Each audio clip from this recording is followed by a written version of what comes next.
Chapter 131, Section 40 of the General Laws of the Commonwealth, an act relative to the protection of the wetlands as most recently amended. Notice of the time and place of this meeting was posted in the town clerk's office and in Fairhaven Neighborhood News on April 21. Persons wishing to be heard will be called in the following order. So the first on here is minutes for approval. None at the moment. Definitely not. Okay. Voting on that in the subsequent meeting. Any meeting mail? Looks like there's none. No, there wasn't any meeting for this meeting.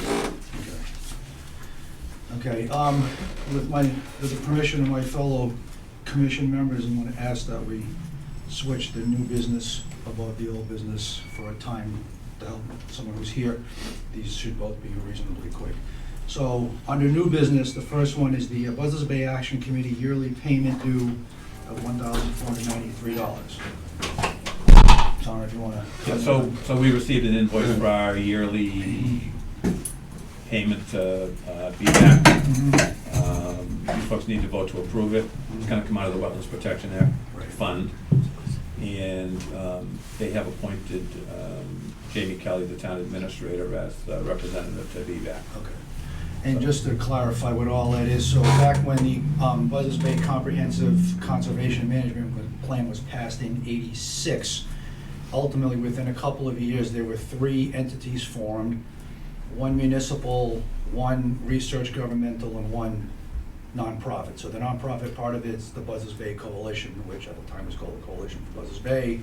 The research part of it is this thing called the Buzzards Bay Project, which is part of the National Estuaries Program, and they're based in Wareham on Cranberry Highway. They get EPA funds and those kinds of things to do stormwater work and other kind of updates and upgrades for any of the towns within the watershed that drains into Buzzards Bay. I know we've received stormwater money from them in the past. And then there's this municipal entity, the Buzzards Bay Action Committee, so 1 representative from each of the 17 towns, at least 13 of them anyway, that drain into the watershed, meet on a monthly basis. So all of the towns pay into this, so that's what this payment is. And I wonder if Mr. Kelly has followed up on the email from the chair of BVAC, who is, I think, the Conservation Commission chair from Marion, that because BVAC's files are stored here, our fee has been waived for the past years. Oh. So, so what I'm gonna ask for is approval from the town to pay the fee contingent upon Mr. Kelly's conversation with the chair of BVAC. So if they don't work that out, then we'll take this money, as you said, out of NOI funds. Yeah. Okay. We can certainly afford it. Yep. Do we have a motion to pay that fee? So, Second. Okay. Any further discussion? All in favor? Aye. Okay, that's unanimous, thank you. So, motion to open public hearing for 352 Main Street. so moved. And a second? Second. All in favor? Aye. Okay, we have an RDA filed for 352 Main Street, map 11, lot 28, Acushnet, Mass. 02743. The proposed work is test pits in the buffer zone to a bordering vegetated wetland. The purpose of the test pits is for percolation testing for a replacement of a failed septic system. The applicant is Frank P. Joseph Jr. With a filing from Fredette Engineering Services, contact being David Fredette. And Pat, I don't know if you want to take it from there, or if Mr. Why don't we- Fredette. Mr. Fredette, get up and, Super. So the microphones are, yes, so the microphones are overhead now, so you don't even have to Okay. shout into it. My name is David Fredette, Fredette Engineering Services, and I'm representing Frank Joseph on his property. He's got a tight tank, and we want to eliminate that and go to a new septic system. We've been told by Board of Health that we have to have denitrification because of the near proximity to the stream that crosses. It's actually around 150 feet. Just, that would be to the west, I guess, of his property. And we need to do test pits, but we know that we have wetlands that have to be delineated. So we're requesting permission to do the test pits under an RDA, and we'll basically do whatever the commission requires us to do.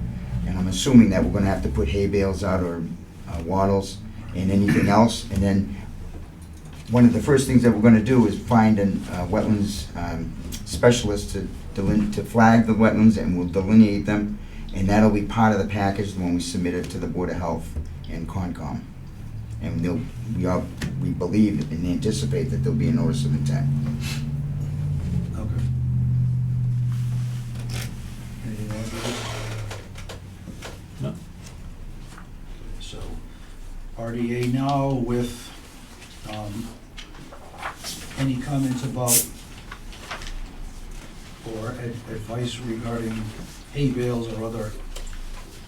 So, well, we don't allow hay bales, it has to be No, a that's straw right. bale. Yeah. Are you The gonna water. dig, are you gonna dig the holes and fill them in the same day? Oh, yeah. Then I would just get a wattle and maybe move it from test pit to test pit, Okay, rather than put out some elaborate, string of wattles. basically protect the wetland. Protect where Zone. you're working, yeah. Okay, Make a horseshoe around it. Notify us a week before you go and give us the date you're gonna be there in case I wanna stop by. a week ahead? A week ahead, yeah. And, not storing equipment in the buffer zone, and not stockpiling anything in the buffer zone, and not fuel anything in the buffer zone, all these things. Now, are you talking about the 25-foot no dig or the entire 100-foot buffer I'm zone? talking about the whole buffer zone. Frank has a boat that's on a trailer. It's been relocated to the east side of the building. It's in the gravel driveway now. Is that okay to leave that like that? That's, Is it in the buffer zone? I'm sure it is, within the 100-foot buffer. It The should- whole building's within a 100-foot buffer, Is it? yeah. I'll defer to the commission on that one. Driveways on, I might have my compass direction wrong, I'm not sure. and while you're doing that, on the plan here you have, so are these 3 proposed test pits, is that what we're seeing here, or is there? I think Four. And how about the circles with X's, are those 2 others in case those first? Well, 2 this, and 3 I think the work? plan that you have is an existing plan that was done back in whatever the original is. So they have the one you marked up, Dave, Right. when you came to And the then I office. took that and marked up where we want to put new test pits. Okay, So the ones that are printed there are original from 1997, whenever that was. The ones that are in pencil are the ones I want to propose. okay, so 2 and 3, near 2 and 3. And they're quite a ways apart because he anticipates maybe a failure Mhm.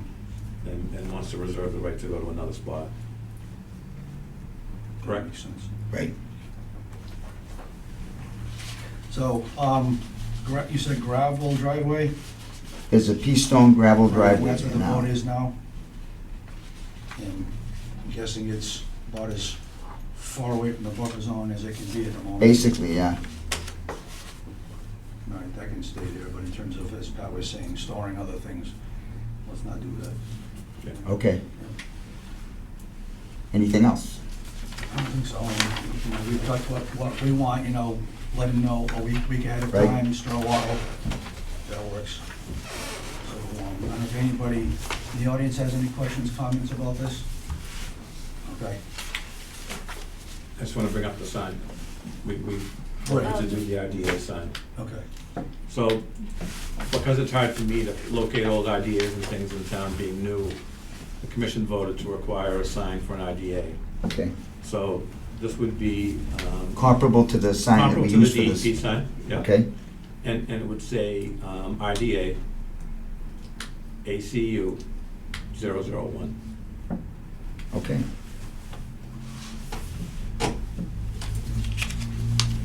We can do that. Great. And then when people call and complain that someone's working and doing all those things, it's easier to Okay. point that out. I'll follow the guideline that DEP has for their sign. Yeah, that'd be great. Okay, thank you. Thank you. You have to vote. You want to vote first? So, Oh, should I stand by for that? Okay. entertain a motion for, negative determination? Second. Second. Any further discussion?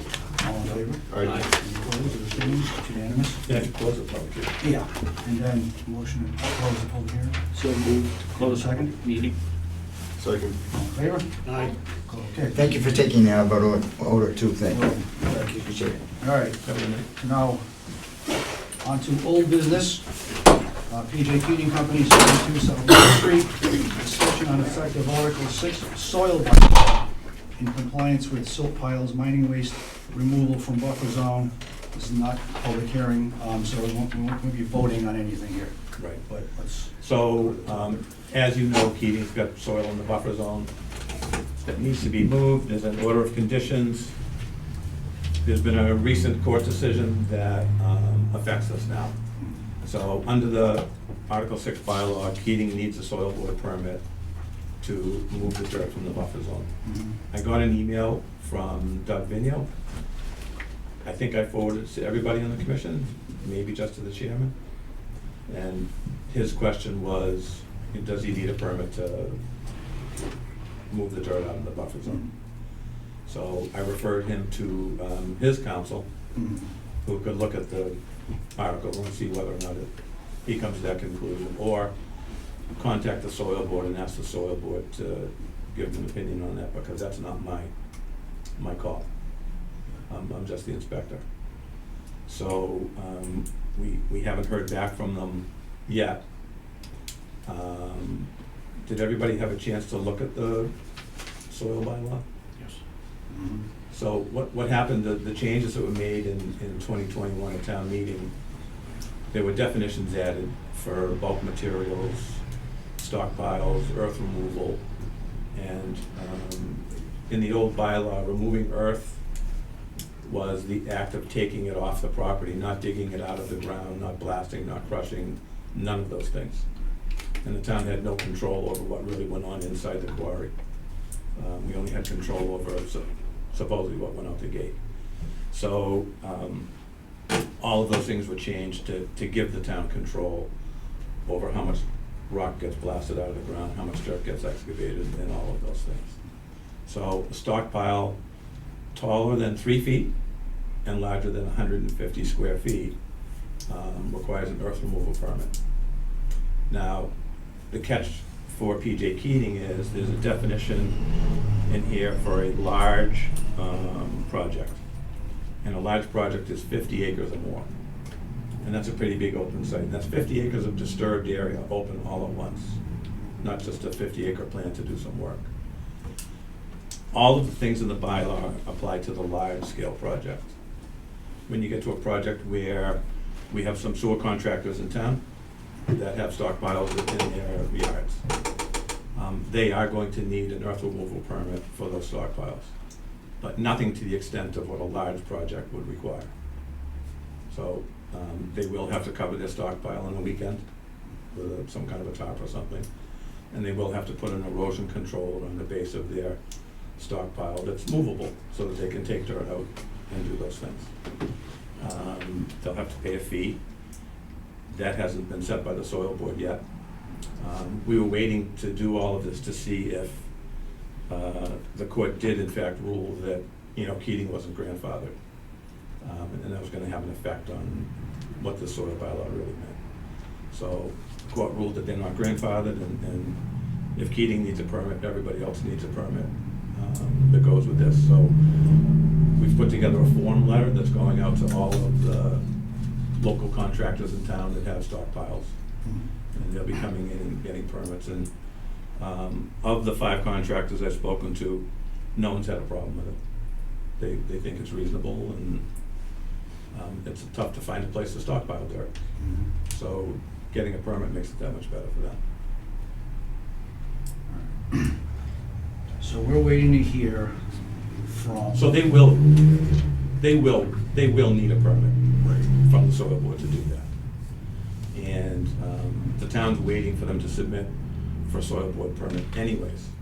They've been ordered to apply for a permit if they want to open up. Right. So, Which is why they were stopped last week, because they started without that permit. so they opened on April 19th without a permit. They got a cease and desist, and they did stop. And then today they opened again, but they opened the asphalt plant today. And I was here at 6 o'clock this morning for the opening, and they got a cease and desist at about 6:45. And they did not stop. And they said that they don't think that the judge's order applies to the asphalt plant. But under the bylaw, removing earth from a stockpile is earth removal. So that's what the special master ruled, that's what the judge agreed to. They need a permit. So I think there's a preliminary junction in their near future.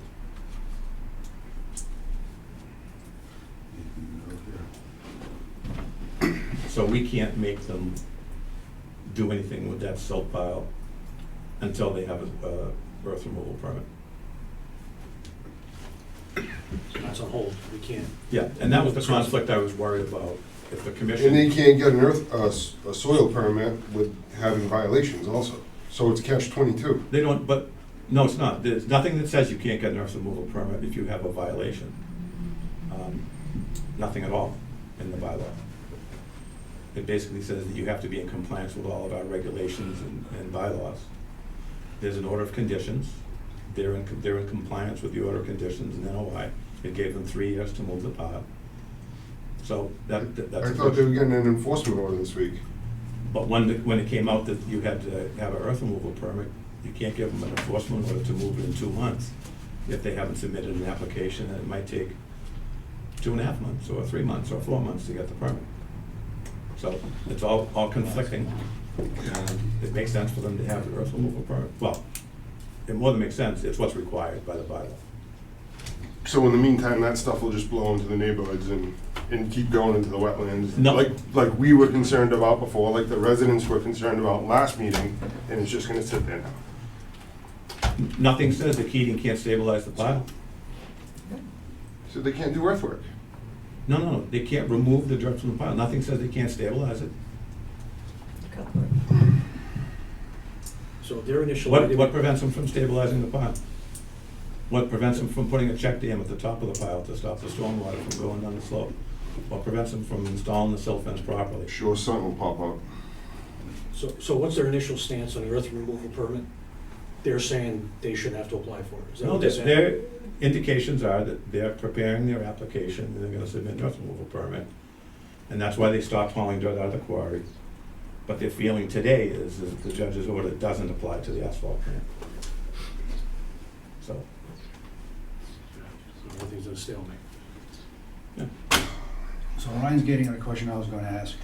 So, if and when the soil permit is issued, we don't know when that's gonna be, then we have to revisit the timing of all of this. I think- And if it puts us at a place in which it lines up with that letter from McGregor, Leger, and Stevens, and we can stick to that, we won't need any sort of enforcement order. Correct. Yeah. And that's why we haven't done that. Yeah. Yeah, but if you think back of a few prior meetings, Doug Vigno made the statement to the commission that had they not been told not to touch the pile prior to the notice of intent, that they could have done some things to prevent further excursions into the wetland. Nothing prevents them from going and doing those things now, because they've never done any of those things. So, All right.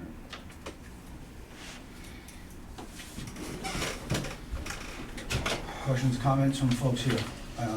Just for the purposes of the broadcast, thank you. Douglas Thomas, 25 South Main Street. Pat, I thought we had terms and conditions as a sealed deal with them to work on the removal of this silt pile by the end of June. Has that been met? that didn't gel. So the commission had the idea of the end of June. I think they came back with the end of August or September, August. But I wanted to amend the order of conditions so that there was an order to do it by that time.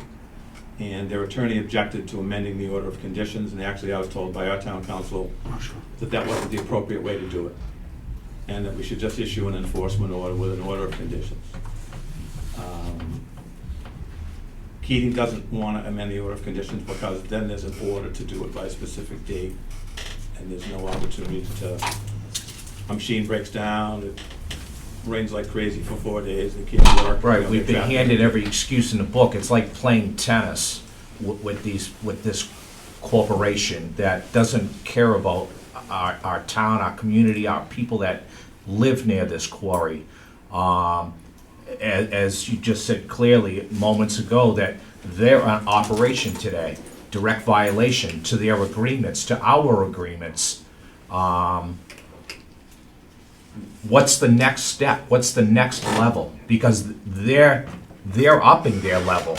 Yeah, so the next level for the town is to seek an injunction from the court, based on the court's order, that they not be open. So are we acting on that injunction today? Now, that takes a couple of days for Okay. legal to put together, but Are we going to act on? I do understand that that's been approved by the selectmen, and town council is working on that.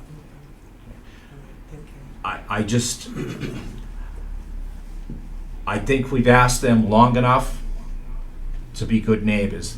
They've clearly proven that they're not willing to be good neighbors and break every policy, every violation, everything in the book about this company, they're not doing, and we've asked them to do. As a group, as a committee, as townspeople.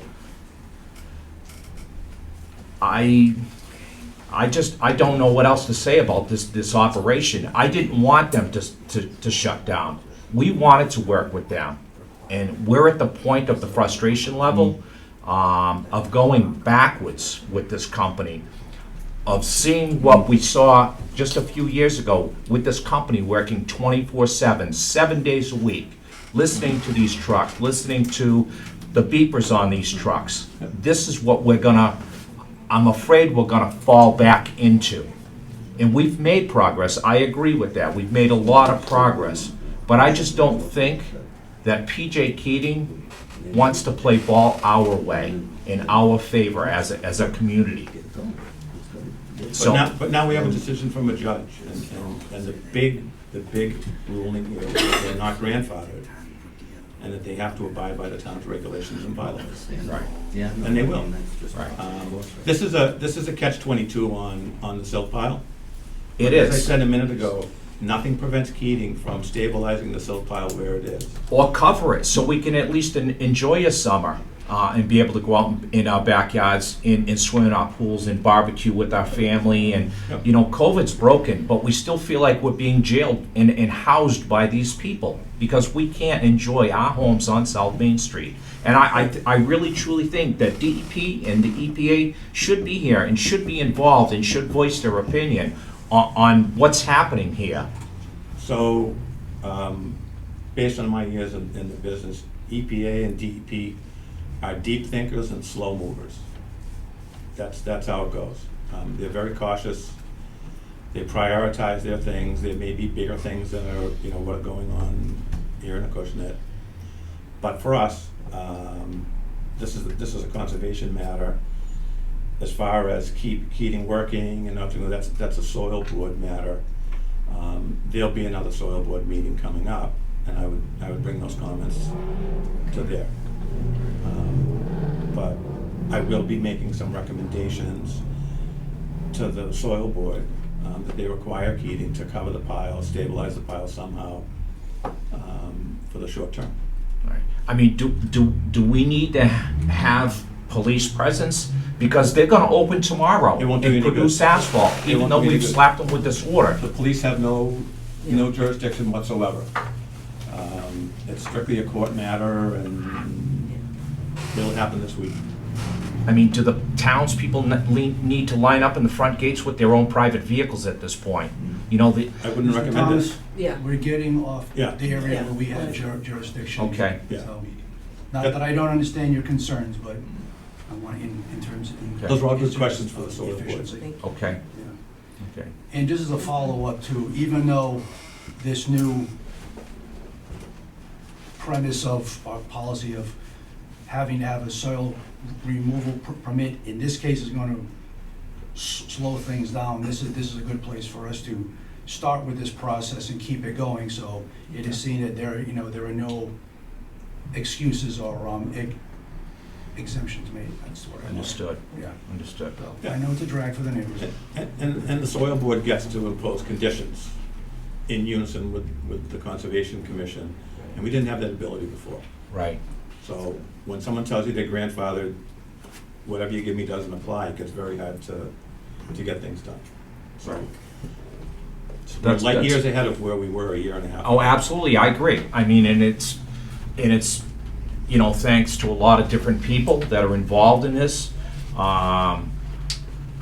You know, I think I vented my frustrations and my questions quite clearly for a lot of people in Acushnet, and would like to see things done, obviously, like everyone else, in the correct way, is all we're asking.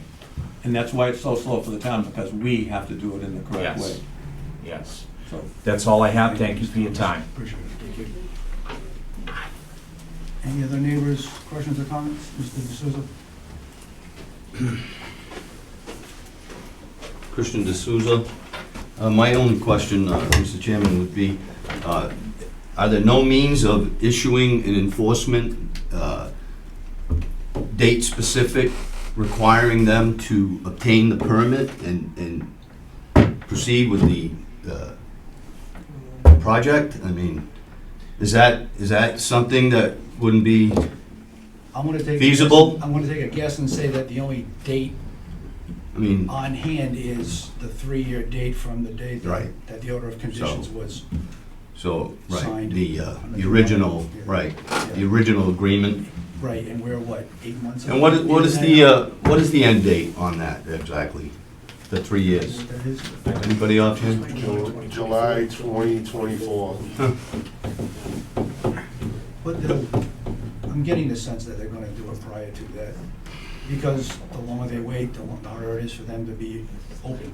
Yeah, I understand, right. No, I realize they're shooting themselves in the foot because they're not gonna obtain, the proper permits for the quarry, I wouldn't think, until that, I would hope, at There's- least, until that's done. There's multiple issues. So the commission ordered it to be removed from the buffer zone, but the selectmen want to take it off the property because it's solid waste. They don't want it No, dumped I in the bottom understand of that the as well, quarry. I do. So the order of conditions think- doesn't say that. As a first step, the commission has some authority to at least hopefully get this process started. And ordering them to do it by a date certain gives them an opportunity to present a plan that the town wouldn't want to approve. And that causes a further delay, because now you're asking them to bring back another plan. And that's why DEP recommends not to use a notice of intent, because you're giving them an opportunity to submit a plan that won't fly. And that's why they like the order of conditions, because it's a date specific. But we've got multiple collisions here with solid waste has to leave off-site. Now we have a soil board permit that the judge said they have to get. They didn't have to get that when the commission made the decision they made. This wasn't a factor. This is something that came in to play later on. This could have been ruled on, another year from now had the court not appointed a special master Mhm. to cut through all. Mediation. Yeah, because that was all legal issues. There are no more stipulations with Keating. All of that stuff is It's wrapped been up. defined, right, basically? All the decisions have been made on every item that was in dispute. Okay. Keating won some and the town won some. So it's gonna have to I mean, play at out. the least, can an order be issued to stabilize and at least, That can be done. prevent further, Yes. environmental damage and so forth over there? They can. It seems, with, 2 steps forward and 1 back. But we want to do it Something to right. consider. Okay, very good. Thank you. Thanks, Chris. Anybody else? Okay, go on to our next topic then. Thank you all for your comments. So on to the discussion agenda, the first one being enforcement team follow-up discussion. So, I'm hoping that everybody's had a chance to look at the enforcement manual or will, and think about having a few members of the commission that can go out on a Saturday or go out on a Wednesday night before the sun goes down and just take a look around your town and see what's going on, because a lot of things happen when town halls close and on weekends, because people know, when you're not around. And any member of the commission can issue an enforcement order in the field. It just has to be ratified at the next meeting. So no one should be shy about stopping and saying, hey, you can't do that. And if they tell you you're crazy, and some people will, you can give them an enforcement order on the spot. And then that would be a hearing at the next meeting. It can't all be done on weekdays and, waiting for another department to report it. You folks know the town a lot better than I do. And you know the history of a lot of these sites. You have a great knowledge of everything that comes in front of the commission and seem familiar with a lot of these people. So it would save a lot of people from getting into a violation, making something worse than it was when they started, and getting that heads up from somebody they know versus someone from out of town. Sometimes is a softer delivery.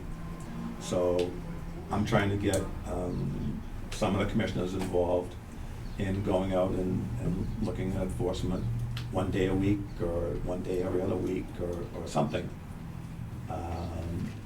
And we could have a discussion at another meeting about the enforcement manual and what DEP recommends and how it's been handled in the past. But I think it would be beneficial to the residents and the commission to have you folks out once in a while and nip something in the bud rather than wait till it's a full-blown violation and someone has to spend $20,000 or more to fix something. Okay. Next question from anybody? Okay, going on to stormwater. Discussion on revised stormwater regulation. So I just didn't take that off the agenda. As we said last time, we need the bylaw to pass before it even makes any sense to. Right. But please spend some time on the regulation. Read the tree cutting thing, decide if that's something you folks want to advance. Look at the reductions for where people need stormwater permits. And then get familiar with what it really says.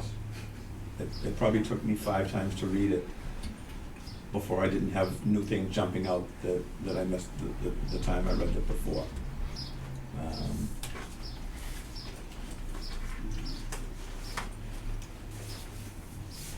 Next item on here is prior meeting stormwater violations on hold for submittals from engineers.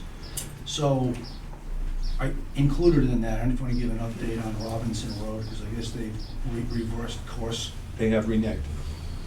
So I accepted a promise from the property owner that they were gonna fill it in and be done with it, and then the trench. And I've been there, and I don't think they're situated to get into the cost of what that was gonna entail. We were gonna put them in a bad spot.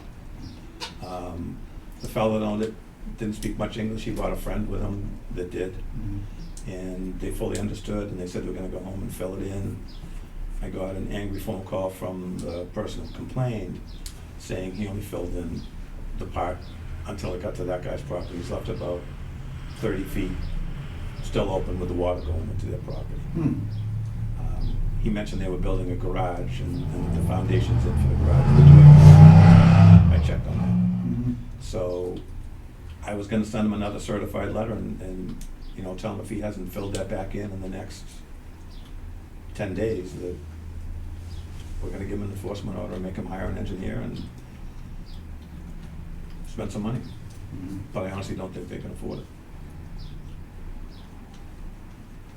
No, So, can't be in violation of the Wetlands Right. Protection Act. right, so. And we can't have them impact their neighbor. Especially that. Yeah. Right. Yeah. So, and also on that would be 39 Nice Lane. Yeah, so 39 Nice Lane has hired Farland Corp. I've heard from the engineer. I've asked him to email me when he has a signed contract, so that I know he's really been hired, and he will. And I worked with that engineer on another project. They weren't the fastest in the world, but they did get it done. And I've gone by Nye Lane a few times, he hasn't cut any more trees down. Not much left to cut. Yep, he was removing brush and things, but the engineer wasn't gonna be able to do his work if he did, so. And we still have a very concerned non-abutter, Right. so. Okay. All right, anything else in that list, or those are the two primaries? I got a call from Mattapoisett Road. Mm-hmm. Oh, that's right. I didn't know that Monday was a holiday when I told them I would go meet them Monday. Mm-hmm. So I told her that when she called me on Tuesday that we would reschedule that. So I'm waiting to hear back from her. All right. Okay, next is Rep. Weld, 734 Main Street, permit application filed with request for a waiver of the $350 stormwater permitting fee. The applicant's engineer disputes the agent's requirement to advertise and hold a public hearing to review the application submitted. Mr. DeVig, the floor is yours. Thank you. Well, good evening. We didn't advertise this as a hearing or anything, and I would like the commission to talk about whether or not you're gonna waive the fee Right. and whether or not you wanna have a public hearing. That's what was really Okay. on the agenda. So if you wanna go with that first. I have no problem with it. What's that? All the above, let's get this settled, you know? If I may. Yeah, I'd like to hear your contention as to why someone who's applying for a permit would not have a hearing. Simply because when you look at the Wetlands Protection Act, which is what you issue permits for, there's specific criteria that you follow. And it tells you that an RDA has to be advertised, a butter notification is not required. Notice of intent has to be advertised, a butter notification is required. Mm-hmm. The stormwater bylaw is separate from the Wetlands Protection Act. It's actually a bylaw, it was approved by town meeting. And when the bylaw was approved, it said the bylaw committee can then create any regulations they want. So the regulations were created, but somebody left out the fact that there's no criteria for a butter notification or a public news ad. It's simply not there. I've asked the agent to show it to me. I printed out the copy of the regulations and the stormwater bylaws. There's just no definition or criteria as to what you're supposed to follow to actually issue a stormwater permit. Now, in most cases that you issued permits in last year, coincidentally, the applicant had a notice of intent filed. So it sort of was handled, together, but there is no criteria. There's no instructions on what needs to be done. So I don't know how or why we would be required if there's nothing in writing. Perhaps you ought to look into that, but it's just not there. Understand? So I did look into it. Okay. And I talked to the town clerk, who's in charge of our postings and all of those things. And she said that it would require a public hearing, and she asked if it was in our regulation that it required it. I said, no, it's not in there. And she said, what have you done in the past? And I said exactly what you just said, Yeah. is they've been done in conjunction with notices of intent. Mm-hmm. So there was public notice, there was an advertisement. And she said, I recommend you do it as a public hearing, but if you haven't done them all as public hearings, the commission can make that decision. You can vote to make that decision. But she said where there's public interest, people have come to the meeting, that she recommended the public hearing. But it's not mandatory. It's not in the regulation. And it has been posted. It's been on our It's been on agenda your for 6 agenda weeks. for quite some time. Right. So if anybody had interest, they could call up and say, what's going on? What's gonna happen in the future? You've had dialogue here on TV, where you talked about, the engineer said he's coming in at the next meeting, et cetera, et cetera. So it's not like we're coming in the dark, And I think we're here legitimately, before you with a plan. And I think Mr. Hammond's right, before we proceed with discussing the project, then we should really make that determination. So clearly, whatever's coming before that town meeting, we'll need to tighten this up. No, this will be the regulation that we're going to pass after the bylaw. Right, okay, This goes in the local regulation, okay. and you folks can decide whether you want to have public hearings or not.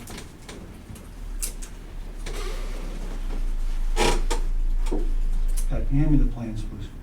To your left? That Yeah. photo thing. I looked at this last night, Dave, just give me another. Sure.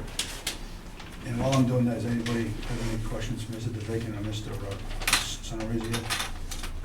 Anybody from the audience here about this other than Dave and Mark? They might want to hear the proposal first. If we're proceeding, I'll put the board up. I just- Yeah, go ahead.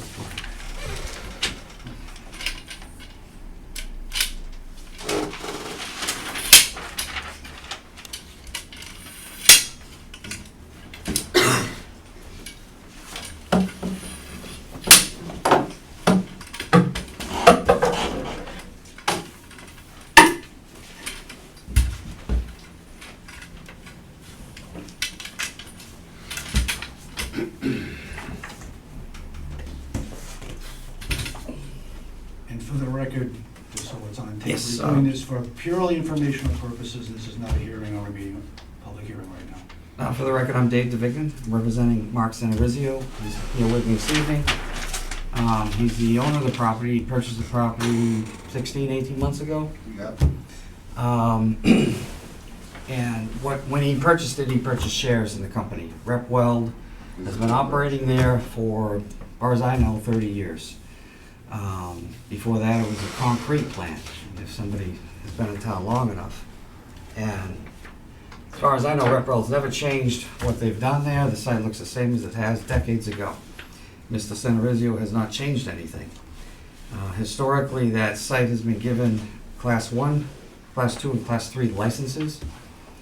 Class 1 is vehicle repair.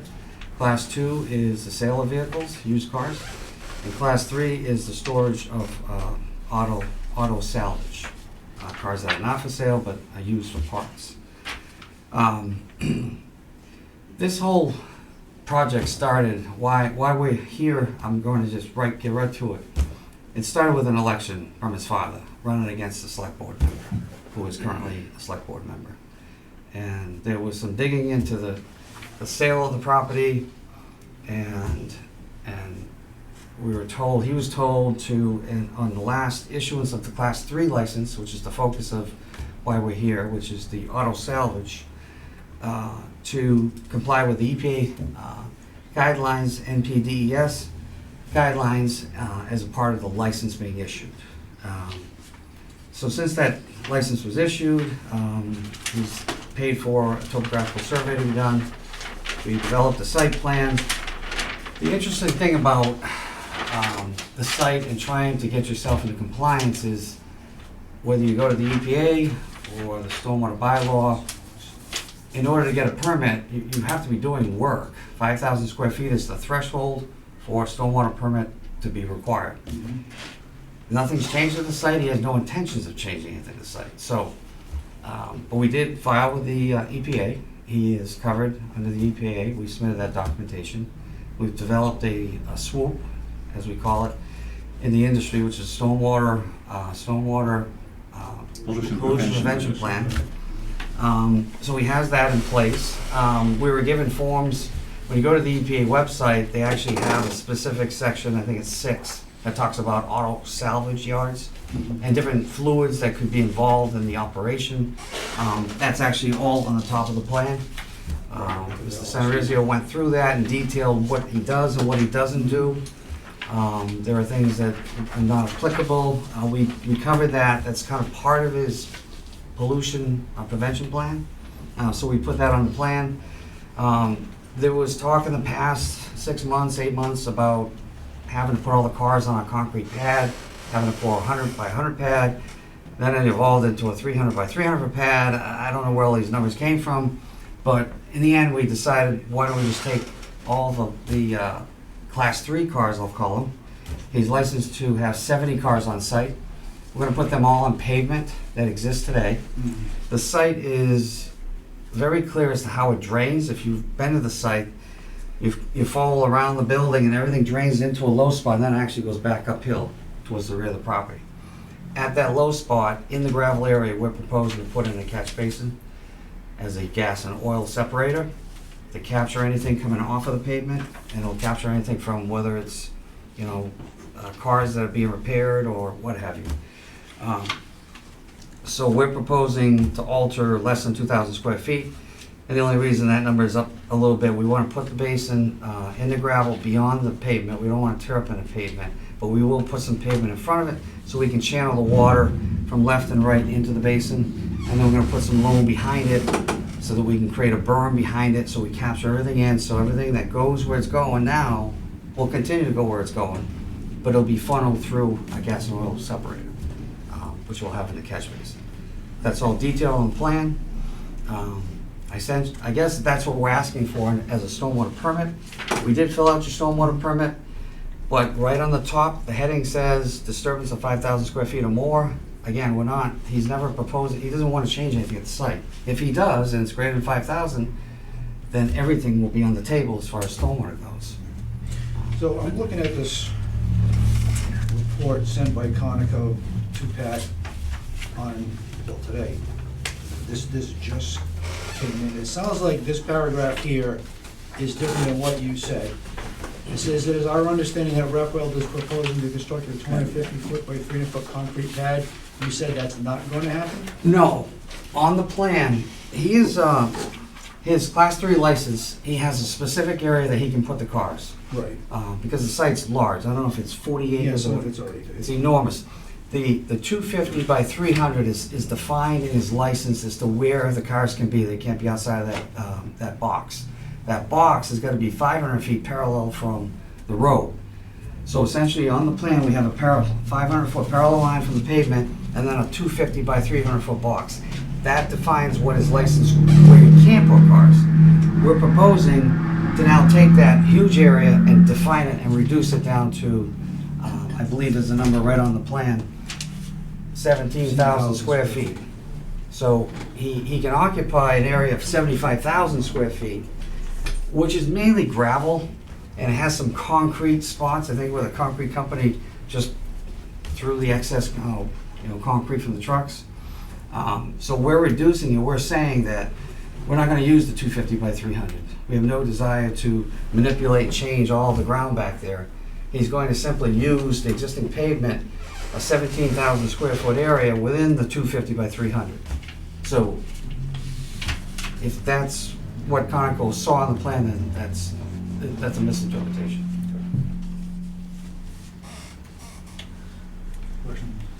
So we're going, Conoco and myself are going off of what the selectmen set for conditions. Mm-hmm. And I think that the commission would benefit from seeing the file from the licensing of this. There were commitments made at the time that they would meet the EPA and state standards. Mm-hmm. That's all we're really looking for. That's my concern, is that they meet those standards. But they got a permit from the EPA right there, don't they? Not Yeah, the but right- nowhere in the EPA regs does it say I must put up a 300 by whatever, or whatever by whatever pad and that's for a new site. Right. This is not a new site, this is an existing site That's since what I just asked Dave to 1974. clarify. You know, this has already been, I've already been through all of this with the licensing board. I've been through this, now I have to hire an engineer to go ahead and prove that this is what I plan to do. I don't plan on running a recycling facility down there or any type like that. The license, I bought the shares for this company as with this license came with the shares of this company. It's been that way since 1974. I don't understand why now all of a sudden, it's been a year and a half, and now everything's changed. I don't get it. It's a corporation. Well, I have a copy of the license. Can I have Ryan finish this question Sure. first? Oh, no, that was it. They have a permit from the EPA, right? So, What? Pat had asked. He This- said- this- They don't have the right permit. That's from the Board of Selectmen for the license. Class 3. And that states what he has to do.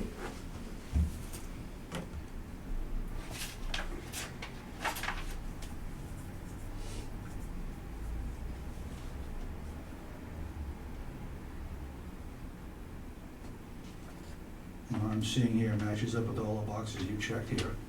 Correct. Mr. Sonorizio checked. Conoco actually says in their paragraph, it's our understanding that Repwell is proposing to construct 250 by 300-foot concrete pad that will be used as a part of their salvage operations. If those dimensions are correct, the proposed impermeable concrete pad would be significantly larger than 5,000 square feet and would therefore trigger the need for a stormwater permit under the town stormwater bylaw. It's completely false. Right, I don't even know where That's, they got that's, that's that why from. I asked you to clarify that. They're, And so- I don't Can understand where we that get one comment at a time? This is very Yeah. hard for me. I know. Mark, just, if you're gonna talk, just come up and talk. Yep. Yeah, so again, that's why I asked you to clarify that. So ultimately, what we're being asked here to do is decide whether we want to waive the fee or not. Well, two things. We're asking for a waiver on the fee because we don't feel we even need a stormwater permit from this board. However, it seems to me that we're stuck between a rock and a hard place because the Board of Selectmen issued a license, says we should get a stormwater permit. Mm-hmm. That's how I read that, but it could be interpreted different ways. Well, we're not disturbing more than 5,000 square feet. We're actually proposing, he's forthcoming and saying he's gonna put something in to improve the existing conditions, even though he has no desire to change the existing conditions. So we're asking for a permit to put in the gas and oil separator, the catch basin is proposed, if you will, and we're also asking for a waiver on the fee.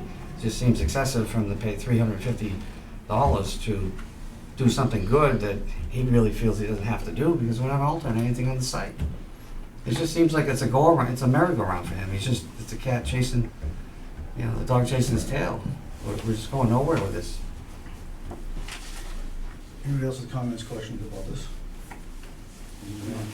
I do. Okay. Okay, so this is a hot spot under EPA regulations. This is a salvage yard. And I understand that Mr. Sonorizio says he's not gonna be a salvage yard, but he holds a license to be a salvage yard. And to hold the license, my feeling is you need to meet the requirements to hold the license. You can't just say, I want the license, but I'm not gonna do what it says. That just doesn't fly. You can't be grandfathered from a bylaw and a regulation.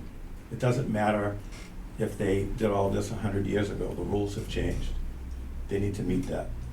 This site doesn't have town water, and neither do all the houses around it. If something goes wrong there as a salvage yard, and we've ignored the stormwater regulations and all of the controls that go with that, we're putting all the residents surrounding that property in a bad spot.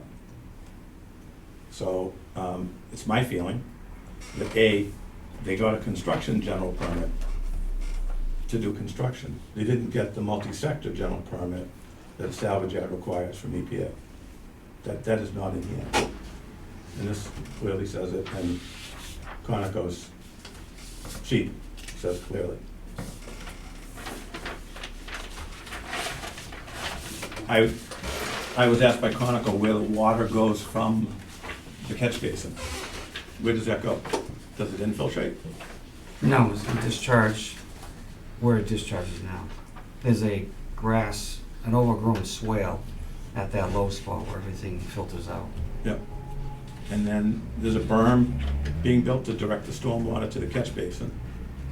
The berm is going behind the catch basin to stop any water from getting past the catch basin. Okay. I'm trying to trap it in this big bowl, the bowl that it goes to now. It settles and pools and then filters out through the swale. And then absent the stormwater work, we don't know how many gallons of water come from a rainstorm, and how much water the basin needs to handle, and how much water the berm needs to hold back. We recently found out that 1 inch of rain at PJ Keating is 8.7 million gallons of water going into the quarry, just a 1 inch rainstorm. And I'm not saying it's anything near there, Yeah, this is but not we need to know Keating. that we need to know that the basins and berms are properly sized to handle the water. You can't just, go blind on this. You did a topo, Dave. Have you had a chance to think about any of that, or? No, because you're missing the point. You're saying that Well, where does the whole, The- Where does the whole site drain to? Does everything drain towards the basement? Does Right it cheat to off that in other level. Yeah, directions? it's right there on the plan. It's right there on the plan. Majority, yes, most of it does. You can see the contours, they all flow in this direction, and then it goes right in this direction. This is actually uphill, and it's back over here is uphill. Yeah. This is the spot where everything flows. I mean, what you're asking him to do is rip up the whole site, take all the cars, everything that's been going on, throw off to the side, and then redo the whole site, put a stormwater system in as if it's brand new. Well, I'm not He's asking him exempt. to do that. I'm asking Well, him to that's what you're comply. saying. You're talking about building ponds and doing calculations for 100-year talk about storms, building 50-year any ponds. storms, or how much is it gonna hold? Nothing's changed. He doesn't even trigger a stormwater permit. Even when you go to the EPA, everything talks about construction, new construction. Doesn't talk, there's nothing in there about a site that's been there for 30 years doing the exact same activity it always has. Exactly, it's a Well, corporation, it's not yeah, a new hold- business that just got sold. It's a corporation. I would like to state that now, it's a corporation. It's the same corporation it's been since 1974. Nothing has changed, it's always done the same operations, everything's the same, all that is the same. Not one thing has changed down there, not any business change, not anything. The only thing that's changed down there is the shareholders. That's it. The last name of the shareholders, and that's all that's changed down there. That's it. Well, that's That's not all it. that changed. I'll disagree with that. You disagree all you want. All right, and I'll tell you why I disagree. In watching the selectmen's meetings and the permitting process, there weren't junk cars there. Repwell held a There's class 3 always been license. junk cars there. Repwell, they had aerial photos going back to. So who's to say it was that area? And there's always aerial been photo. junk cars there. Whether I'm just- there's one junk car or 100 junk cars, there's always been junk cars there. And this is why I Always. want to have a public hearing. Because it's all conflicting information. The selectmen issued this with specific requirements. It's a class 3 license, it's a salvage yard. It needs to meet the requirements for a salvage yard. I don't have any plans to run a salvage yard there. There is not gonna be a salvage yard there. And this is the problem, Then why because hold my a class father three owned license? Riverside Auto Salvage. They think that I'm gonna run a junkyard down there. My main business down there is selling cars and repairing cars, just like any other place. I bought the shares with the class 3 junk license. Now all of a sudden, I can't have the class 3 junk license. I'm doing what I can do to appease the EPA, this board, the select board, to my means of going into my pocket. I'm just trying to make everything work. I want to try to keep my neighbors happy. I have no plans on running any salvage out there whatsoever. I would like to keep cars down there because it helps me repair the cars that I repair down there. So you guys- I have a question. When we were there to visit you, I'm gonna say it was 2.5 months ago. I know we were giving you, Pat made a suggestion that might make things easier for you when it comes to this paperwork. Did that include not keeping the class 3? Well, you know, that was like a spur of the moment thing right there. I bought the business with the knowledge of the class 3 license. I'd like to keep the class 3 license because when the town takes one thing, it's never coming back. All right? It's never gonna come back. I'm never gonna get it. So they've already downgraded me from 100 cars to 30 cars, which I agreed to, and that was fine. Everything's said.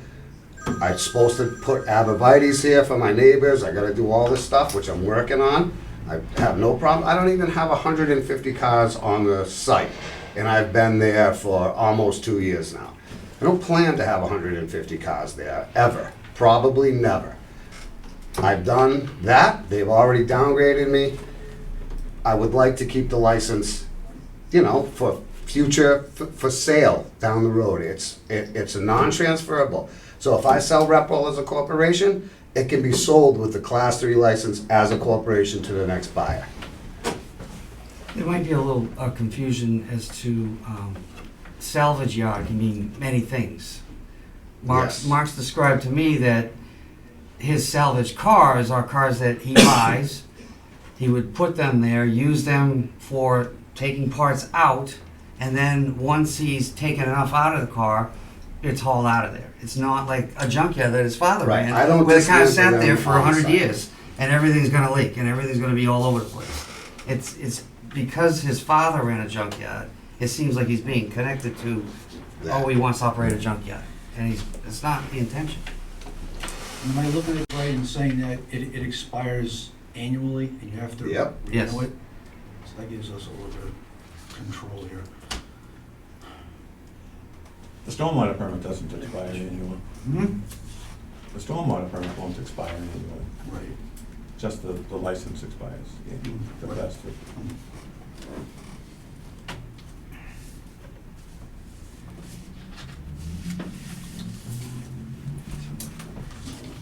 Well, give me a moment, please.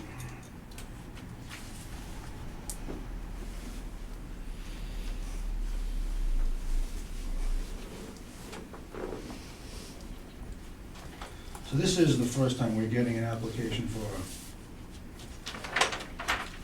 is this for a stormwater permit? Is this just? Just for a stormwater permit, Okay. but for that type of an operation. Right.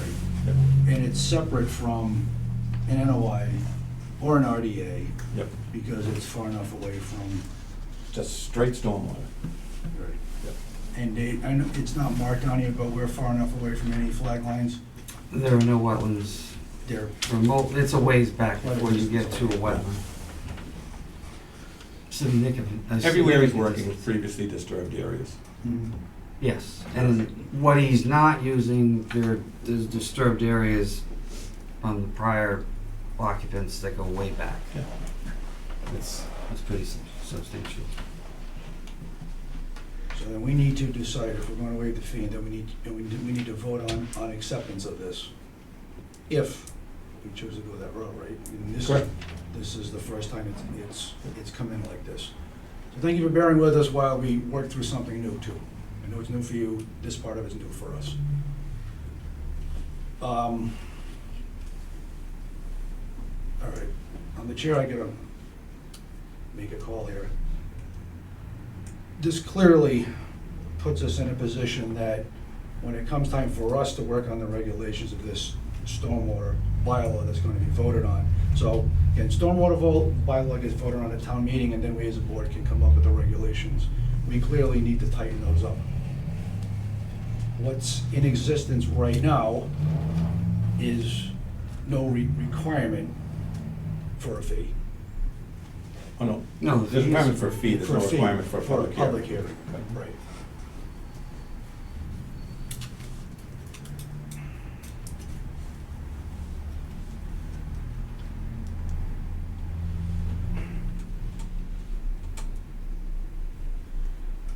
Can we poll the commissioners? Well, I'm gonna do that by Yeah. asking for a motion. Well, my recommendation, based on the situation in front of us, is that we don't ask for a fee. We just take it as presented to us tonight, because we don't have that in our regulations. As much as I prefer having a public hearing, this is, as you pointed out, it's been on the agenda several times, and no one's come here to ask us about it. Unless there's someone here that's here now that wants to ask us about it. And I'm also looking at all the boxes you checked off here. I don't know if you did this as a team or if it was just you, Mr. Cenarizio. But if this plan, if you stick with this plan as presented, then, we have no reason not to take you at your word. So, I don't know how people are feeling about this. I agree. Yeah, I agree. We've been there for 30 years. They're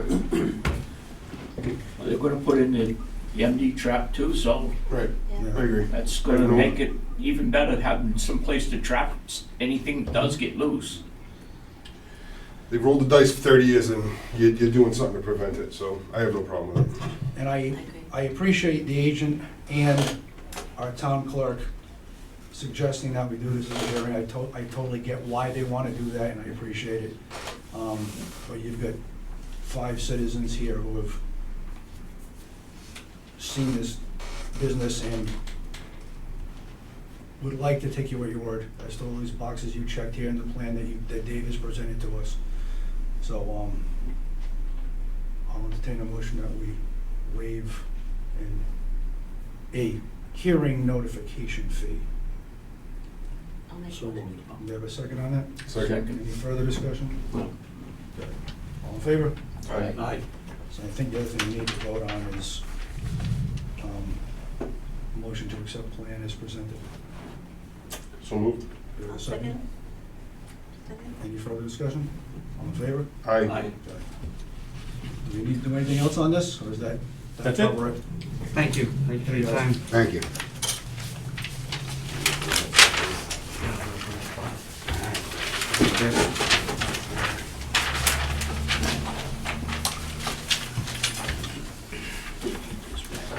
Dave, do you want this back, or is that a I copy? can keep that for your files. All right, Deep Brook Estates, off Park Drive, new application has been received. Agent has notified building commissioner review of matters presented, and I know that Mr. Hannon had a conversation with Mr. Costello this morning. He will be in tomorrow, 9:45. We'll see how that goes. And the reason I say that, and that I know that, is because I got a call from Mr. Costello a couple weeks ago, just asking me in terms of what he needed. And then he said he's going away on school vacation week with his kids, and I talked to him again on Monday. And then Joe through town and through like 3 other things. And I told him, you've got a project like that, you need a stormwater management plan, all the requirements are on the website. And I mean, he was wondering, why now, why not before? I said, well, EPA's holding our feet to the fire, and we have to insist on these things. And he wasn't happy to hear that, but project is big. And I will add that he didn't come to the office 2 months ago to ask if everything was okay, because he thought he was all set. He recently bought that project from the Costco. Yeah. And he may have thought they got a stormwater waiver. And I'm hearing, every day someone calls me and says, you said I need a stormwater permit, but we got a waiver. And there aren't any waivers. And Land Court doesn't have any records of any waivers. So it's a constant battle. And these are all solar people that are, putting up a stink. So, he clearly needs a stormwater permit, and everybody from the building department to the Board of Health to conservation to stormwater knows that there's extremely high groundwater in Deep Brook. And many people are saying, how did it even get a permit? And I would say that it got a permit because there weren't any infiltration tests and there hasn't been any stormwater work done. And that's why it's important to do it. You're gonna wind up with flooding in these developments if we're not careful with this stuff. So, It's flooding down there anyway. yeah. Flooding down there anyway, isn't it? But there is some significant flooding on different roads in town from past developments, that things weren't done the way they were supposed to be done. So, I'm all for requiring the stormwater permit at Deep Brook and the solar fields, so. I agree. Anybody here for a conversation about Deep Brook? Okay. Next we have CVE North America, 88 Wayne Lane. CVE has submitted draft plans for corrective actions to meet stormwater requirements. Agent recommends that CVE file NOI for the corrective actions and final sign off as a COC. And it took me a minute to recognize you, but, so I'll have you both identify yourselves for the record, and the floor is yours. Sure. So my name's Eric James. I think I met most of you on site a couple months back. I'm with the EPC contractor. We built the project for CVE North America, who is the owner. I'm Wister Desir. I'm the construction project manager for CVE North America. We are the owner of a solar site on 88 Wing Lane. I recognize your name from the emails. So, so we apologize. We don't have plans or anything with us. We were notified less than 24 hours ago that we were on this agenda, so we came here to represent, both CS and CVE. And so I guess that being said, we'd like to hear Mr. Hannon's recommendation first before we discuss the matter. And I know much of this is based on a report from Beals and Thomas, correct? Yeah, so based on the report from Beals and Thomas, the site wasn't graded in accordance with the plans from the RDA. I think you caught an email a week or so ago that I was upset that they did work out there and didn't notify us that you were making corrections to the basin. There's been a recent complaint to the commission with a disturbing photograph on a pond. I haven't, broached that subject yet. We have much more control over what goes on out there through a notice of intent, and it should have been a notice of intent from day one. And even Mr. James has agreed in the past that, it probably should have been a notice of intent. So, just to make sure that we get notified of everything that goes on and no work gets done without us knowing, I'd like to have him file a notice of intent, file his plans to fix everything, we can approve them, and then we can do a COC in the end, have that final inspection, and we're done. Okay. Just a So if I better may- documentation. Sure, so, first of all, the site, the site's been built, it is built, it's complete. It was an RDA, that's what was issued. The RDA, the permit is open, We have been working very closely with Mr. Hannon and Beals and Thomas for months now to try to get this issue resolved. There were stormwater certifications and checklists that were never enforced from the town as part of the sign-up for any of this. We were unaware of any of that. We have since been working with Mr. Hannon and Beals and Thomas to get those certifications complete. They did a site walk. They did notice some pooling in the basin area. I know you guys probably saw the same thing while you were out there. We are proposing a very slight change to fix that issue, which includes 3 small stone trenches, some light grading on the north of the array, and like under two rows of panels essentially, raising the grade about half a foot, and then extending a swale out of the basin and adding some riprap. And that is all what's been proposed by our civil engineer and conveyed to Beals and Thomas. And we ask that we do not open a permit here. We have an existing permit. We'd like to close this. We've been trying to close this for some time, and we would like to keep it that way. We do not want to make this more complicated, I think, than it needs to be. I don't think there are any large concerns with, there hasn't been any sediment escaping the site. We still have all of our erosion control measures in place, like the silt fence. The pond has not blown out or anything like that. We have replaced the vegetation with a pollinator, and that was approved through CVE, and that's part of the reason why the site is not fully established at this point. That was planted back in, November, December, and it should be hopefully coming up soon. We did go out and adjust the elevations of the berm by about half of a foot because Beals and Thomas noticed on their as-built plan that it wasn't exactly to the elevation it should be.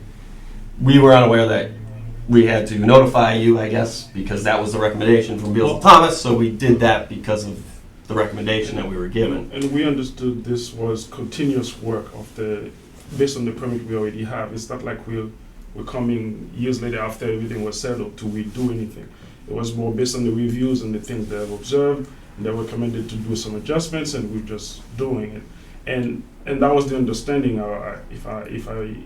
From when we engaged Beals and Thomas, that they would tell us what they saw, what they're pleased with, what they're not pleased with, and then we kind of adjust because the work was already done. It's a continuation and small improvements to the system.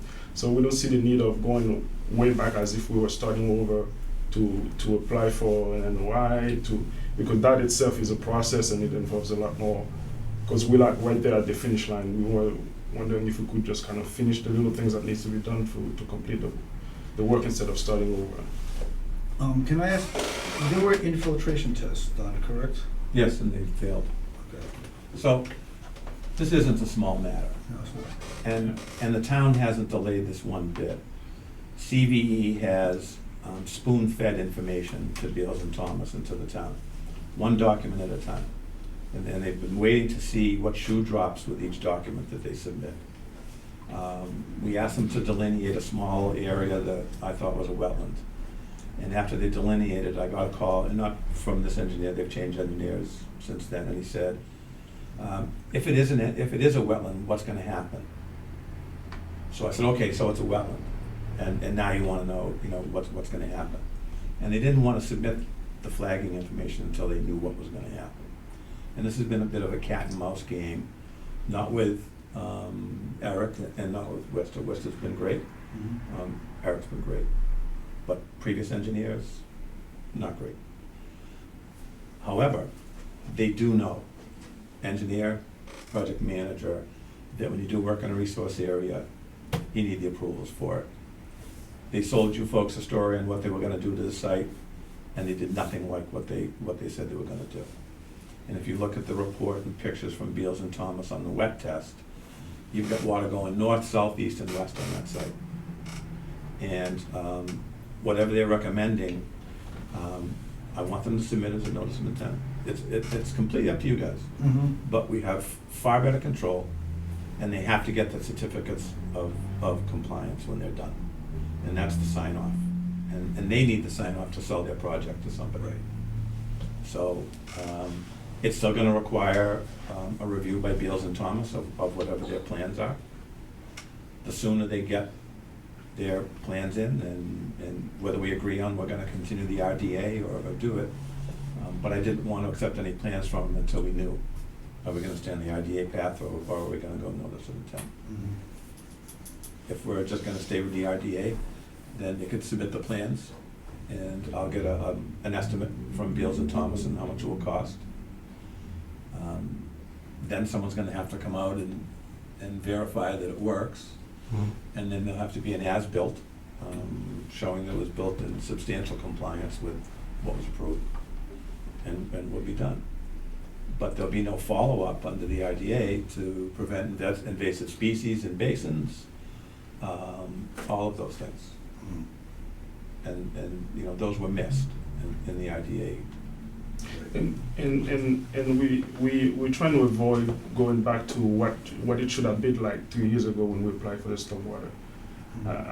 We built it. I mean, I know some things were not exactly done as planned, but basically what we built was presented and we got permit for, and we built according to that. So now if we apply for what it should have been like for 2 years ago when we started, we feel like we're right there to finishing. And then if what you require is for us to notify you before we do changes, yes, we will do that. We apologize if that was missed on the last little work we do, but we don't see the need of going way back to apply as if we were just starting over again. I don't see what the way back is. I don't know what the delay is. You fill out the Wetlands Protection Act form, you attach your plans that you have. It comes to the commission, it goes to DEP, they assign a file number. Commission has their public hearing, your plans get approved, and you do the work. And then we have it inspected, and you get your certificate of compliance. No, we understand that, but, I mean, the fact that it was already granted under an But you RGA did and it's do- built per you did- plan. It is not built to plan. It is now that we raised the berm, and that's why we went out there, and No, but so, you still have drainage problem, and you still have an infiltration problem. and that no doesn't one- mean it's not built per plan, though. No one has established that that's going to work. This is your. Well, that's what we want from your you guys. We want Beals and Thomas to review the amended plan, which includes the 3 stone trenches, a slight grading increase in the swale out of the basin. Yeah. We want that reviewed. We want them to get their eyes on it. Our engineer feels as though it'll rectify the pooling that we have out there and the small issues that we do have. And we intend to follow through with the work upon an approval from Beals and Thomas. We intend to get the remainder of the site vegetated after we disturb those small areas. And we hope to get a sign off, and that's kind of what we would like to happen. What's the difference filing an RDA or an NOI if the engineering plans at the beginning weren't correct? So, I guess when you say the engineering plans at the beginning weren't Yeah, correct. because if you were working off the plans that were first submitted to us, Yep. and there were lots of issues, and you had to go back multiple times to repair, adjust, whatever you're doing, and we've had peer review from Beals and Thomas, it seems to me that the original engineering plans weren't what they should have been. Well, we've only gone back once to raise the berm. That's it. That's the only change we've made. So we built it per plan, so we had thought. Our civil contractor, they use a GPS to get to the right elevations. And when the as-built was done and reviewed by Beals and Thomas, there were some slight elevation differences on the berm specifically. And that's the only thing we've changed. That's it. We haven't done anything else on site. The outlet, We haven't done anything with the outlet. but the outlet is lower. Right, and that's part of the proposed and that's- fix. Okay, so Right. it's not just a little bit to the berms. Well, that's all You've that's gotta been do A done lot of grading currently. over a lot of the site. Not according to the proposal that we have, it's just a small section in the north that they want to raise up a little bit, and the stone trenches, and then the outlet. Those How are many the, square feet is the small section? I could give you a number, it's, off the top of my head, it's probably, Isn't like one row It's of like- piano? probably 60 feet by 150 feet, so forth, something along those lines. I could give you an exact Just number, looking but for, ballpark. Out of the entire site, it's pretty minor.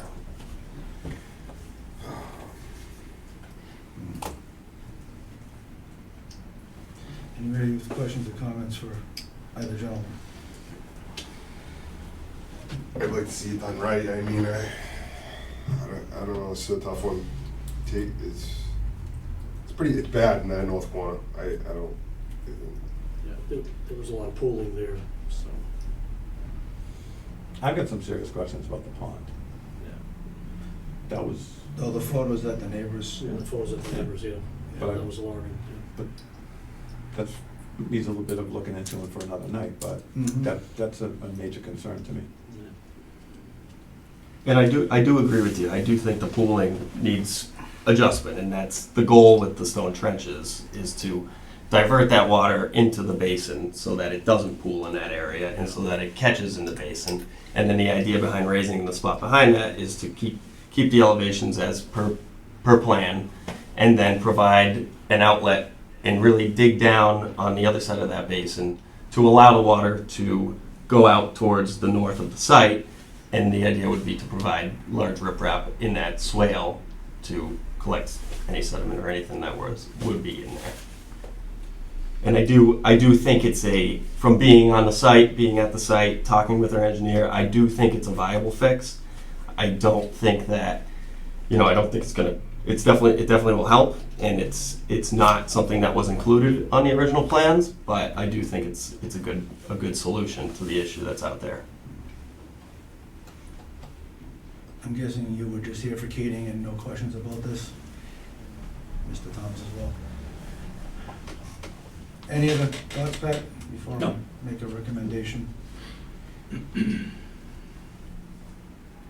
I like the idea of more control over what's happening at this site, so I'm gonna make a recommendation that we ask for a COC for your corrective actions So in another way.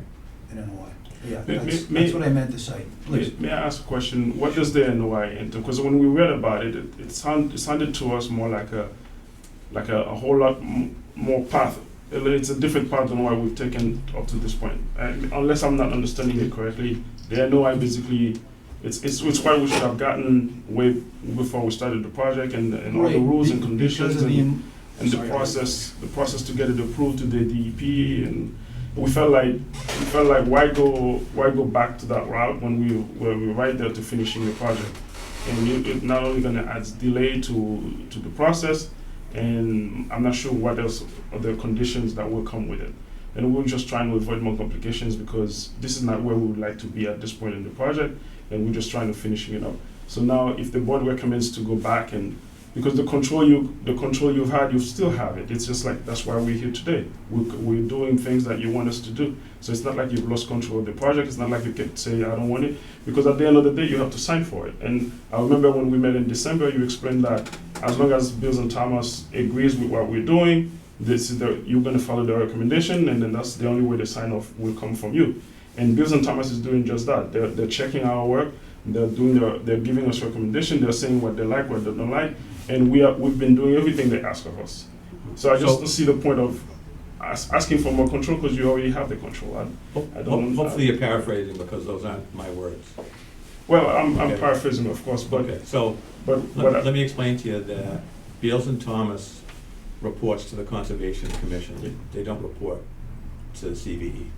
no, of course. They not. certainly, you get copied on the information. But that comes to us, and this commission makes the decision what they do with that information.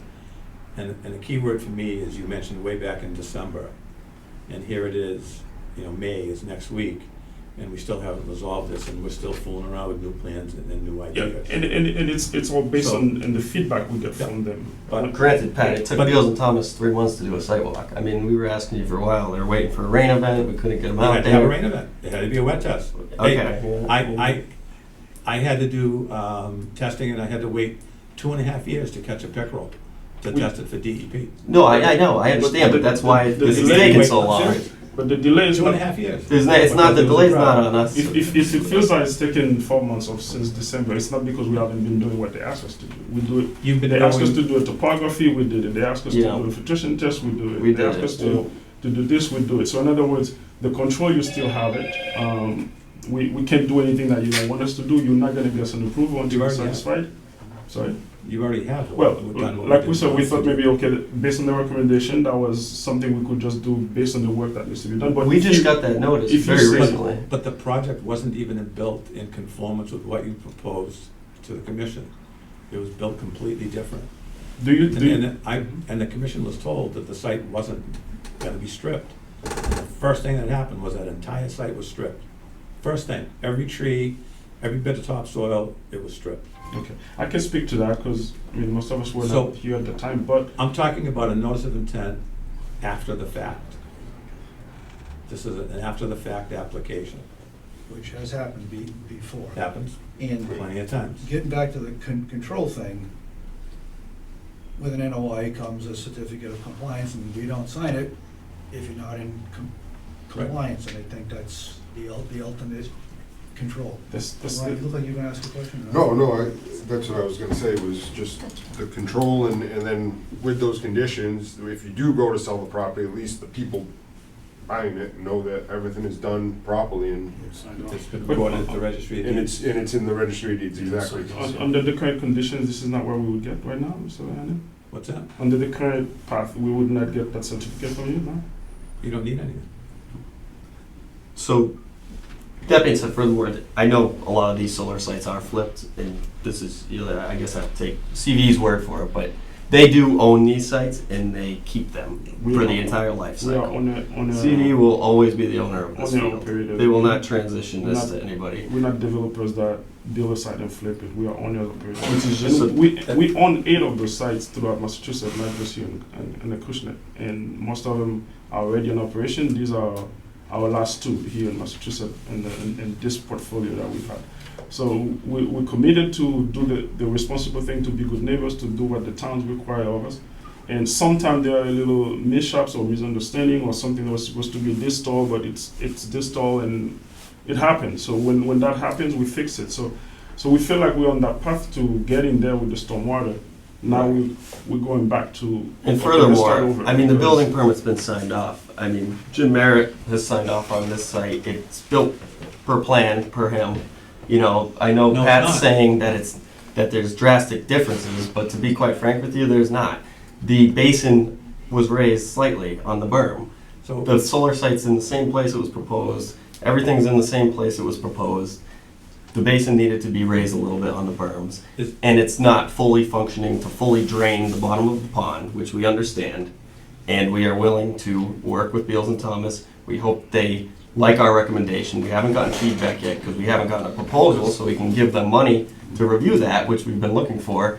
And that's kind of what we're here to try to get. I wasn't gonna get an estimate for something to be done that was gonna be handled possibly differently. But to your comment that the building department has signed off, I will dispute that, because you're on the agenda Thursday night for the zoning board of appeals, because you've put panels in the wrong place. That was last night and it got approved. But you put panels in the wrong place, and you Correct. have to get a variance to We do that. already got the variance. So there's a myriad of whoops. That was there. that was last This is a night, poorly Pat. managed job. But It was one panel it's not. in the 30-foot sideline setback, and the reasoning for it, not that this is relevant to this board at all, but we submitted plans to the building department with the panel in the encroachment, and it was approved as is. And the variance was granted last night There's a because difference of the when area. something is not built per plan versus where maybe the plan was flawed. So Right. for example, in the case of this stormwater, there may have been miscalculations or things that were not done properly, but it doesn't mean that we didn't build it the way it was approved. So the plan may have been, there may have been mistakes in there that nobody caught. But once we realize that now with the review of Biz and Thomas, we're correcting those mistakes. But it doesn't mean that what we proposed was not built. Maybe it wasn't effective to the point where it's doing what it was supposed to do the way it's supposed to do it, but that doesn't mean we didn't do it the way we said we were gonna do it. There's a difference. Okay, so I hear all that, but this is a really, really wet site, and an after the fact, and NOI is not unheard of. We've done it, with this board before. That's what I'm gonna recommend. It's not really going back, it's just giving us a little more, because of the fact that it's a really wet site, infiltration tests have failed, and we wanna protect the resource. So that's my recommendation. If somebody wants to make that motion, I'll accept it. I'll make the motion. Do we So have a moved. second? Second. Any further discussion? No. All in favor? Aye. Aye. Okay, If I may ask, unanimous. the NOI would cover the additional proposed features here as well? Is that how? You can Yeah. submit it with the after the fact NOI, so whatever you submitted, if you wanna right, Pat, they can Yeah. resubmit that with this new form of documentation, yes. Okay.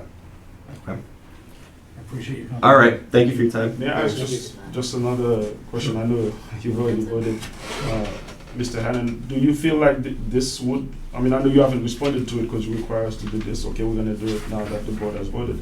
But do you feel this will get us where we need to be, that we're not gonna be going back and forth on this? That's the purpose for the notice of intent. There'll be specific conditions, you'll meet the conditions, and we'll be all done. Okay. A lot of those are based on the engineering plans you have and. Right. Yep. You'll present the plan of what you're going to do. They'll go to peer review. They'll say yes, all set, have them do the work. You do the work, they'll go out and verify that it was done right. You get a certificate of compliance, and you're all done. And then you're in business for a long time. Thank you very much. Thank you. I appreciate you All right, coming Thanks, in. guys. Have a good evening. You too. Okay. Also, the only update, I received, and this goes right along with this whole thing, I you received can leave. two We have a corner, you can go. stormwater permit applications, very thin, for solar fields. So I sent them an email and said that their submittal was rejected, that it wasn't complete. And that turned into, why do we have to get a stormwater permit? We thought that the planning board did it when they did the subdivision, and we thought. And I got an email from, I believe it's Con Edison is one of the, part of the developer. And they felt like they were being picked on. And I just wrote back and said, there's no flexibility. He needs to apply for the stormwater permit.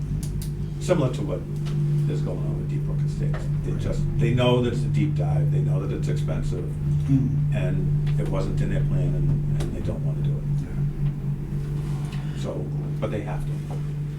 Anything on 1309 Main Street? I don't know if you've had a chance to go by there. That's the top of Thomas. I haven't gone by there yet. I've been up to here with the Keating thing. So there was a call that came in, so it's like Thomas Hill Road, I think it is. It's like right before you get to Cedar Hill Drive, you go past Little People's College. And even though you turn onto Thomas Hill, that first house on the left is listed as 1309 Main Street. And in between the wooded area and the paved driveway, they've cleared, like they're trying to like extend the driveway towards the wet. I know you said the call came in, like Well, they're it was trying to actually, build up. it was actually Joe from the Board of Health, went Okay. out on an inspection on the house next door. Yeah. And when he came back, he said, you have to go out there and take a look. He said, they're building a driveway, and it's very clear that it's a wetland. But I wasn't gonna be in town, so I couldn't go look at it. So I drove by Saturday because I was down at Shepherd's Pantry anyway. Yeah. Yeah, they're not trying to go past the house, but they're clearly going towards, so if you look at, I haven't seen the plans, and I guess whatever's between the house and the road and Main. There are no plans. This is a separate thing that he saw No, but looking at the house next door. But I mean, but the house lot there, number 1309, I'm guessing they must own out to the road. Joe said he would go by with me. Okay. I've got a 9:45 with Mr. Costello, and then I'm free, so Okay. we'll go out there. Curious about that. But it's that kind of stuff that the commission could go out, Mhm. your whoever, wants to get involved in doing that stuff and check those things out. And Joanne's back next week, part-time. I talked to her today, she sounds much better, but she's thinking it's gonna have to be part-time in the beginning, but that's fine. Because it got a little busy, so, and we're gonna get backed up on minutes. Anybody, any help will be appreciated, I'm sure. We will, Yeah. absolutely. Any other updates for us?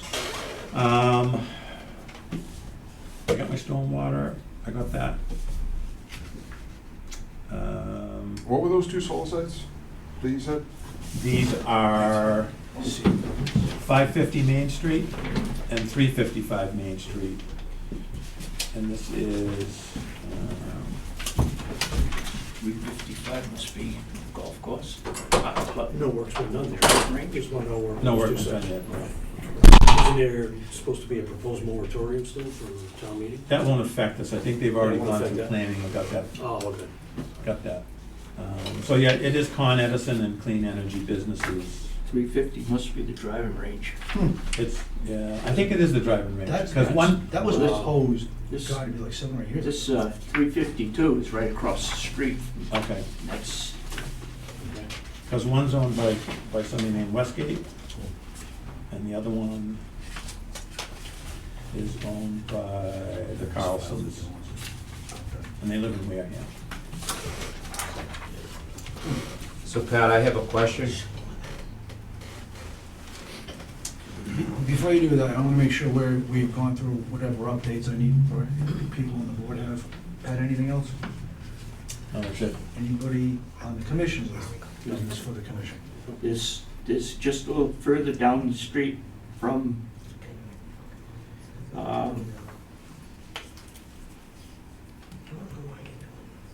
On the right, going out on the right. the guy's trucking There's some a dirt in back- there. There's a backhoe down in. Yeah, and there's like behind- 5 loads of dirt. I didn't see loads of dirt. I did yesterday, I'm going there tomorrow. That's I already saw on the way. it the other day, we went out for a ride. And there's a wetland right there. And I just wanted to catch him before, Is this a Hammond, you said? No, on me. on Main Street. I think I looked at Just the after house the next brook. door to it. Oh. Right, you know where the guy with the horse was? Yeah. With the blind horse? Mhm. Right after Yeah. him. He's got a backhoe back right into the, up against the wetlands. If you're going out. East side of the street. East side of the street. East side. So it would be nice to catch him before he pushes it. Oh, okay, okay. Okay. With that being said, I guess I'll entertain a motion to adjourn. So moved. Second, Second. all in favor? Aye. Okay, meeting adjourned at 7:38 PM.